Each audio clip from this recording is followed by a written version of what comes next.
स्वागत है आपका अपने चैनल यूनिवर्स अड्डा पे। आज का यूनिट दूसरे में दूसरा वीडियो है। इस यूनिट से एक वीडियो पहले आ चुका है, आज ये दूसरा वीडियो है। तो बीए सेकंड सेमेस्टर का जो एग्ज़ाम होगा वो ऑब्जेक्ट टाइप होता है। पहले भी ऑब्जेक्ट टाइप ही हुआ था। मानव भूगोल आपको पढ़ना है, ये आपके पेपर का नाम है। इस इकाई में जो सबसे ज़्यादा महत्वपूर्ण जहाँ से प्रश्न पूछे जाने की प्रबल संभावना रहती है, प्रबल संभावना क्या, यहाँ से प्रश्न पूछा ही जाता है। पिछले वीडियो में मैंने चर्चा की है इस पर विस्तार से। निश्चयवाद, संभववाद, नव निश्चयवाद, ये तीन टॉपिक ऐसी हैं जिन पर चर्चा होनी है। परीक्षा में प्रश्न आएगा ही आएगा, तो इसलिए आप इसको किसी भी हाल में स्किप नहीं कर सकते। और इस पूरी यूनिट में, यानी कि इससे पहले वाले वीडियो में और इस वीडियो में, इन तीनों चीज़ों पर ज़्यादा फोकस किया गया है। अगर आप कोई गैस पेपर पढ़ते हैं, जैसे कि दिनेश का या किसी भी का भी, मानसी वगैरह गैस पेपर पढ़ते हैं, तो मैंने उन गैस पेपरों को भी इसमें सम्मिलित किया है। तो आप अगर कोई गैस पेपर नहीं भी पढ़ते हैं और वीडियो देखते हैं तो भी सफिशिएंट है। शुरू करते हैं। 32वां प्रश्न है।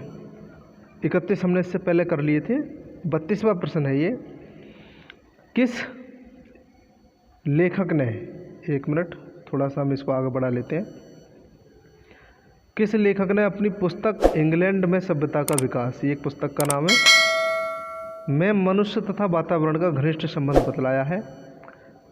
4 विकल्प में से मैं सही उत्तर पर ही टिक करता हूँ, आप गैस कर लिया करें ताकि आपको भी पता चले कि आपके कितने सही हुए 31 में से।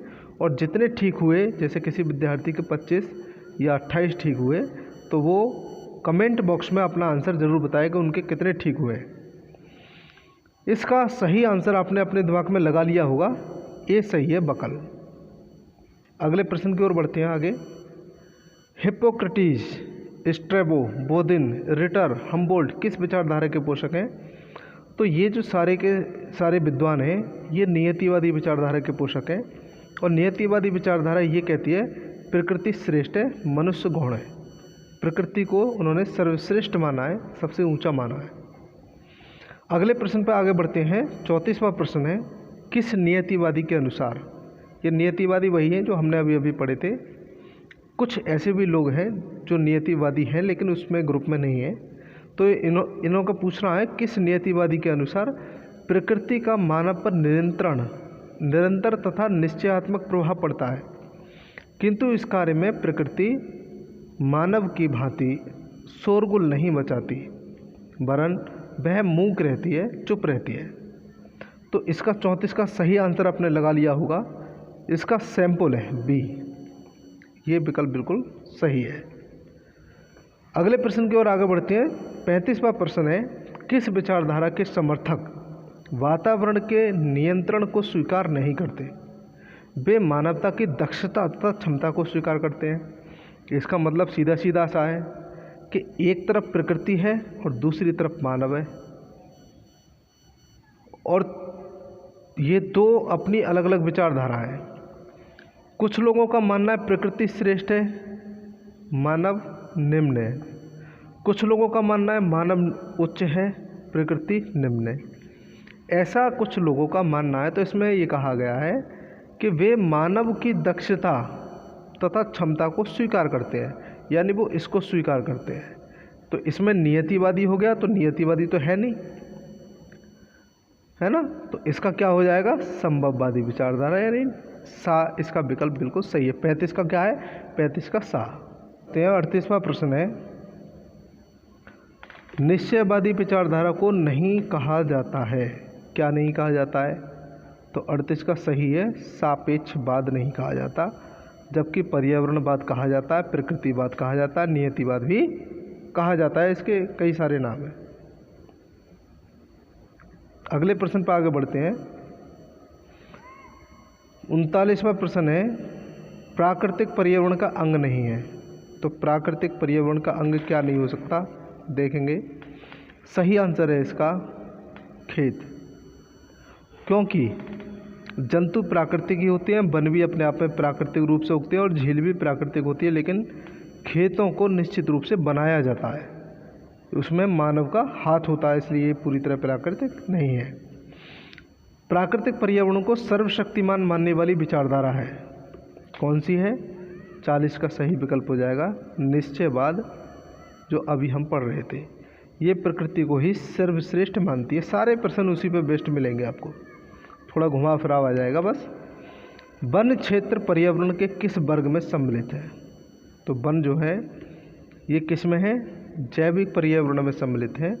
इनमें भी जीवन होता है। इसका विकल्प बी सही हो जाएगा। 42वां प्रश्न देखते हैं। 42वां प्रश्न है, निश्चयवादी विचारकों को कहा जाता है? तो 42 का सही उत्तर हो जाएगा आपका जियोक्रेट्स। बी विकल्प बिल्कुल सही है। 43 क्वेश्चन है, निश्चयवादी विचारधारा के समर्थक रहे हैं। 43 का सही उत्तर है बी हम्बोल्ट, सही है। अगले क्वेश्चन की ओर बढ़ते हैं आगे। 44वां प्रश्न है, निश्चयवादी विचारधारा है। तो निश्चयवादी विचारधारा क्या है? जर्मन विचारधारा है। ये क्वेश्चन पिछले वाले वीडियो में भी आया है। अगले प्रश्न पर बात करते हैं। 45वां प्रश्न है, सामाजिक पर्यावरण किस वर्ग में सम्मिलित है? सामाजिक पर्यावरण किस वर्ग में सम्मिलित है? सांस्कृतिक पर्यावरण में सम्मिलित है। इसका बी विकल्प बिल्कुल सही है। अगले प्रश्न पर बढ़ते हैं आगे। किसने निकट संभववाद के रूप में नवनिश्चयवाद का समर्थन किया है? तो 46 का सही उत्तर हो जाएगा आपका बी स्पेट। अगले प्रश्न पर आगे बात करते हैं। 47वां प्रश्न है, किसने 1951 में प्रकाशित लेख निश्चयवाद की आवश्यकता में निश्चयवाद को टेलर की भांति नए ढंग से प्रस्तुत करने का प्रयास किया या किसने किया? ये आपका प्रश्न है। 47 का सही उत्तर हो जाएगा आपका मार्टिन। मार्टिन, ये वाला इम्पोर्टेंट प्रश्न है, आप इसको याद रखेंगे। मार्टिन ने ही सबसे पहले निश्चयवाद की आवश्यकता में निश्चयवाद टेलर की ही भांति इन्होंने इसको डिफाइन किया था। आगे बात करते हैं। किस अमेरिकी भूगोलवेत्ता को नव निश्चयवाद का प्रणेता माना जाता है? तो 48 का आप लगाइए, कौन सा आपने लगाया है इस तरह से। तो इसका सही उत्तर क्या हो जाएगा? सा ग्रिफिथ टेलर, सही है सा। अगले प्रश्न पर आगे बढ़ते हैं। 39वां प्रश्न है, 20वीं सदी में भूगोल और ऑस्ट्रिया किसकी पुस्तकें हैं? तो ये हैं ग्रिफिथ टेलर की। बी विकल्प इसका सही है। 50वां प्रश्न देखते हैं। पर्यावरण निश्चयवाद के विपरीत संभववाद भौगोलिक स्थितियों के उपरांत भी मनुष्य को वैकल्पिक व्यवहार प्रतिरूप के चयन की स्वतंत्रता पर जोर देता है। किसका कथन है? तो 50 का सही उत्तर है हैगेट। द विकल्प बिल्कुल सही है। 51वां प्रश्न है, geography and the social science किसकी रचना है? तो 51 का सही उत्तर है ईसा वुमैन। सा विकल्प बिल्कुल सही है। ये कुछ पुस्तकें हैं, आप इनको पढ़ लें। पुस्तकें बहुत पूछी जाती हैं परीक्षा में। इसका सही उत्तर हो जाएगा आपका, पहले प्रश्न देख लेते हैं। द पोइनियर फ्रिंग किसकी रचना है? तो 52 का सही विकल्प हो जाएगा आपका ईसा वुमैन। अगले प्रश्न पर आगे बढ़ते हैं। अगला प्रश्न है 53वां। 53वां प्रश्न है, द ज्योग्राफी ऑफ हंगर किसकी रचना है? महत्वपूर्ण है ये। तो 53 का सही उत्तर है कैस्ट्रो, इनकी रचना है द ज्योग्राफी ऑफ हंगर। 54वां देखते हैं। 54वां प्रश्न है, फिजिकल ज्योग्राफी किसकी रचना है? तो 54 का सही विकल्प क्या हो जाएगा? सा कांट की रचना है। अगले प्रश्न पर आगे बढ़ते हैं। अगला प्रश्न है देखिए 55वां प्रश्न है, on airs water and places किसकी रचना है? ये रचनाएं काफ़ी हैं और इनको आपको तैयार करना ही होगा। इसका सही उत्तर है हिप्पोक्रेट्स। द विकल्प बिल्कुल सही है। अगले प्रश्न पर आगे बढ़ते हैं। 56वां प्रश्न है, रेडजेल के चिंतन को मूर्त रूप देने व उसकी आदर्श व्याख्या करने का श्रेय किसको दिया जाता है? 56 का सही विकल्प क्या हो जाएगा? कुमारी सैंपल। दरअसल रेडजेल जो विद्वान है, रेडजेल की शिष्या कुमारी सैंपल थी। रेडजेल भी नियतिवादी थे और कुमारी सैंपल भी नियतिवादी, जबकि रेडजेल से ज़्यादा नियतिवादी इनकी शिष्या कुमारी सैंपल रही। 57 है 1930 में प्रकाशित लेख भूगोल का क्षेत्र एवं उद्देश्य किससे संबंधित है? तो इसका सही विकल्प हो जाएगा रॉक्स बी विकल्प इसका बिल्कुल करेक्ट है। 58वां प्रश्न देखते हैं। प्रकृति पर ना तो विजय की भावना होनी चाहिए और ना ही उसके समर्पण की, वरन प्रकृति के साथ सहयोग की भावना होनी चाहिए, किसका कथन है? तो 58 का सही उत्तर क्या है? टेथम। ये टेलर नहीं है, ये टेथम है। इनका मानना है कि इस पर प्रकृति पर विजय के बारे में क्यों सोच रहे हो, आप उसके साथ तालमेल मिला के चलिए, आप भी जीवित रहोगे, प्रकृति भी जीवित रहेगी, लंबे समय तक ये दुनिया चलती रहेगी। अगर प्रकृति पे जीत पाने का सोचा भी तो प्रकृति आपको भी ख़त्म कर देगी। अगला प्रश्न है 59वां प्रश्न है।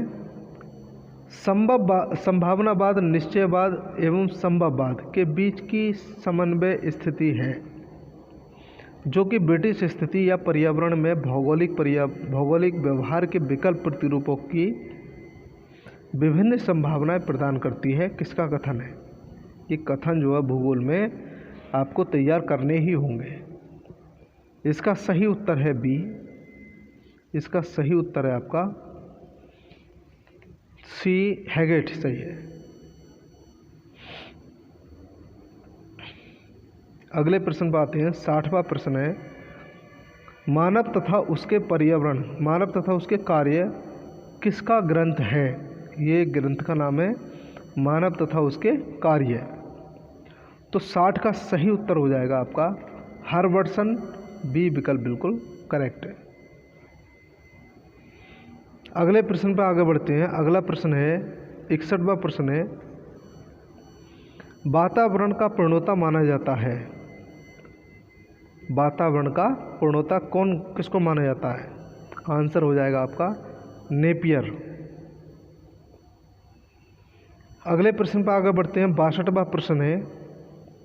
मानव भूगोल की उपशाखाएं हैं।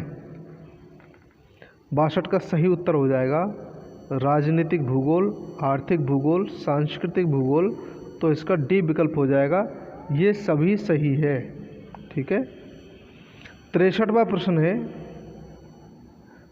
63वां प्रश्न है। मानव को जलवायु, मिट्टी आदि प्राकृतिक दशाओं ने सर्वाधिक प्रभावित किया है, किसका कथन है? तो 63 का सही उत्तर हो जाएगा बकल, यानी कि दा। इसका आंसर बिल्कुल सही है। अगले प्रश्न पर आगे बढ़ते हैं। अगला प्रश्न है 64वां प्रश्न है। भूगोल की पृथक शाखा के रूप में मानव भूगोल के संस्थापक कौन है? यह संस्थापक हैं। तो 64 का सही उत्तर हो जाएगा आपका रेडजेल। ये प्रश्न काफ़ी महत्वपूर्ण है, आपको इसको नोट कर लेना चाहिए। कमेंट बॉक्स में आप ये ज़रूर बताएंगे मुझे कि आपके कितने क्वेश्चन ठीक हुए। सारे बहुविकल्पीय प्रश्न हैं, इसलिए भी। 65वां प्रश्न है। इनमें से किसने मनुष्य की प्रत्येक क्रिया पर प्राकृतिक पर्यावरण के प्रभाव को दर्शाने का प्रयास किया है? तो 65 का सही उत्तर हो जाएगा आपका ए, डिमोलिन। डिमोलिन सही है। अगले प्रश्न पर आगे बढ़ते हैं। 66वां प्रश्न है और ये हमारा अंतिम प्रश्न है। यह किसका कथन है कि पर्यावरण कार्य के प्रकार एवं कार्य की आकृति और अंशतः सामाजिक संगठन को निर्धारित करता है? 4 विकल्प हैं, एक विकल्प आपको बताना है। मैं फिर भी 1 मिनट के लिए टाइम दे देता हूं और उसमें आपको सेलेक्ट कर लेना है। इसका सही उत्तर हो जाएगा बी, लिप्ले। तो आज 31 क्वेश्चन आपको बताए हैं। 31 इसके पहले वीडियो में बताए थे। ये टोटल 62 हो गए। 62 में से आपके कितने आए आप ज़रूर कमेंट बॉक्स में बताएं। नेक्स्ट थर्ड आपको यूनिट मिलेगा। ये दोनों वीडियो में 2 यूनिट आपके क्लियर हो चुके हैं। तो चलिए आज के लिए इतना ही। नए वीडियो मिलते हैं, तब तक के लिए जय हिंद।